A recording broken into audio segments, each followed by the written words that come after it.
আচ্ছা, সম্প্রতি কি ইলেকশন কমিশনের কাছ থেকে আপনার বাড়িতে কোনো নোটিশ এসেছে? যদি এসে থাকে তাহলে ভাববেন না যে শুধু আপনি এটা পেয়েছেন।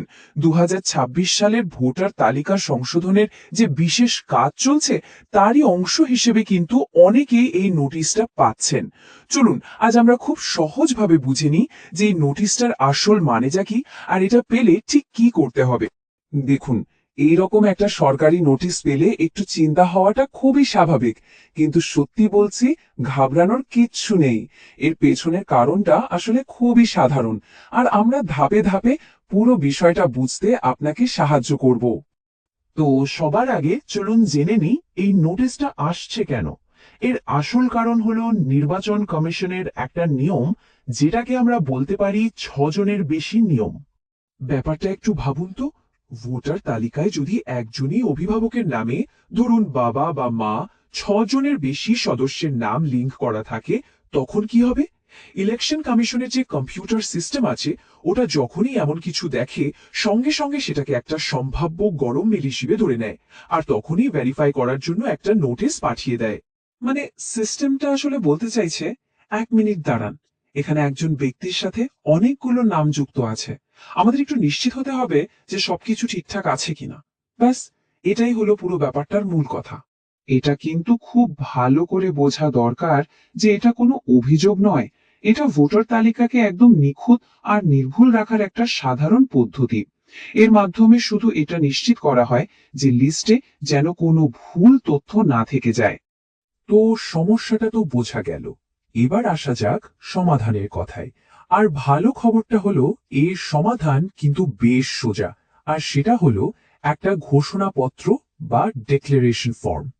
এই ঘোষণাপত্রটা আসলে একটা লিখিত স্টেটমেন্টের মতো, যেখানে আপনি নিজে থেকেই কনফার্ম করছেন যে ভোটার তালিকায় থাকা প্রত্যেকেই আপনার আসল পরিবারের সদস্য। সন্দেহটা দূর করার জন্য এটা একটা খুবই সহজ আর সরকারি উপায়। তবে একটা কথা, এই ফর্মটা কিন্তু আপনার বাড়িতে কেউ দিয়ে যাবে না। এটা আপনাকে আপনার এলাকার বুথ লেভেল অফিসার, অর্থাৎ বিএলএসও, বা আপনার ব্লক অফিস থেকে গিয়ে নিয়ে আসতে হবে। ওনারাই আপনার এলাকার নির্বাচনী কাজের দায়িত্বে থাকেন। ফর্মটা পেয়ে গেলেই তো হলো না, ওটাকে ঠিকঠাকভাবে ফিল আপ করাটা কিন্তু খুব জরুরি। তাই আসুন এর প্রধান অংশগুলো একবার ধাপে ধাপে দেখে নেওয়া যাক। তাহলে আপনাকে প্রথমে নিজের তথ্য ভরতে হবে, তারপর পরিবারের বাকি সদস্যদের নাম লিখতে হবে, নিজের সই করতে হবে, আর সবথেকে জরুরি, আপনার এলাকার বিএলএসওর সই আর স্ট্যাম্প নিতে হবে। মনে রাখবেন, এই শেষ ধাপটা কিন্তু খুবই গুরুত্বপূর্ণ, এটা ছাড়া ফর্মটা কিন্তু জমা নেওয়া হবে না। এই ফর্মটার মধ্যে সবচেয়ে যে অংশটায় মন দিতে হবে সেটা হলো এই টেবিলটা। এখানে আপনাকে সেই সমস্ত পরিবারের সদস্যের নাম খুব সাবধানে, নির্ভুলভাবে ভরতে হবে, যাদের নাম একজনই অভিভাবকের সাথে যুক্ত আছে। খেয়াল রাখবেন তথ্যগুলো যেন একদম সঠিক হয়।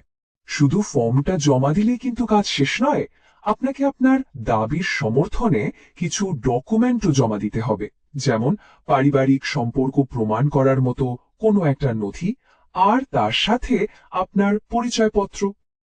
এখন তো আমরা অনেকেই সব কাজ অনলাইনে করতে ভালোবাসি, তাই না? তো যারা এই ফর্ম জমা দেওয়ার জন্য অফিসে যেতে চান না বা সময় পাচ্ছেন না, তাদের জন্যও কিন্তু একটা অনলাইন উপায় আছে। তাহলে আপনার কাছে দুটো রাস্তা খোলা আছে, একটা হলো অফলাইন আর একটা অনলাইন। অনলাইন পদ্ধতিটা হয়তো একটু দ্রুত, কিন্তু তার জন্য কয়েকটা টেকনিক্যাল শর্ত আছে, যেগুলো আপনাকে পূরণ করতেই হবে। যদি আপনি অনলাইন রাস্তাটা বেছে নেন, তাহলে একটা কথা খুব ভালো করে মাথায় রাখতে হবে, আপনার ফোন নম্বরটা কিন্তু আপনার ভোটার আইডি আর আধার কার্ড এই দুটোর সাথেই লিংক করা থাকতে হবে। কারণ এটা না হলে আপনি ভেরিফিকেশনের জন্য ওটিপি পাবেন না, আর পুরো প্রক্রিয়াটাই আটকে যাবে। বেশ, আমরা তো অনেক কিছু আলোচনা করলাম, তাহলে এখন আপনার ঠিক কি কি করা উচিত? চলুন সবটা মিলিয়ে একটা সহজ চেকলিস্ট বানিয়ে ফেলি। এই হলো আপনার চেকলিস্ট। সবার আগে একদম শান্ত থাকুন, তারপর ঠিক করুন আপনি অনলাইন না অফলাইন পথে এগোবেন। আপনার প্রয়োজনীয় কাগজপত্র জোগাড় করুন, আর আপনার এলাকার বিএলএসওর সাথে যোগাযোগ করুন। যত তাড়াতাড়ি কাজটা সারবেন, তত তাড়াতাড়ি কিন্তু ব্যাপারটা মিটে যাবে। দেখুন, এই পুরো প্রক্রিয়াটা কিন্তু আমাদের একটা জরুরি কথা মনে করিয়ে দেয়। আমাদের ভোটার তথ্য সবসময় আপডেট রাখা উচিত।